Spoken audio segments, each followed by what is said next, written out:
या तुलसी विवाहाच्या मागे पण एक खूप छान रंजक अशी कथा आहे की तुलसी विवाह का केला जातो. पूर्वी एक वृंदा नावाची एक साध्वी होती, हं. जी अतिशय प्रेमळ आणि सात्विक वृत्तीची होती. तिचा विवाह जालंधर नावाचा एक शूर पराक्रमी असुर होता. हं.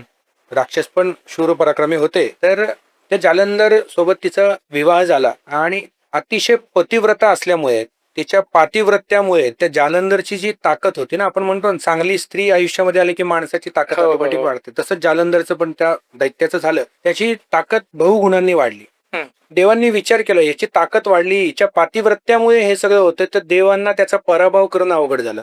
ओके. मग पराभव करणं अवघड झालं तर भगवान विष्णूंना सगळे शरण गेले. त्यांना सांगितलं तर त्यांनी काय केलं, वेगळ्या पद्धतीची उपाय करून हं. तिचं पातिव्रत्य भंग केलं. ओके. शाळीग्रामाचं रूप भगवान विष्णूंना धारण करण्याचा तिने श्राप दिला. तो श्राप दिल्यानंतर हिने देहत्याग केला. जिथे देहत्याग केला तिथे तुळशीचं रूप उगवलं. ओके. तुलसी आणि शालिग्रामाचा विवाहाचा जो विधी आहे तो त्यानंतर सुरू झाला. ओके.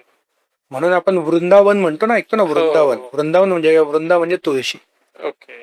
तुळशीचं वन, हां. वृंदावन. तर मग त्यानंतर शालिग्राम किंवा विष्णूंसोबत तुलसीचा विवाह करणं ही प्रथा तेव्हापासून या कालावधीमध्ये सुरू झाली.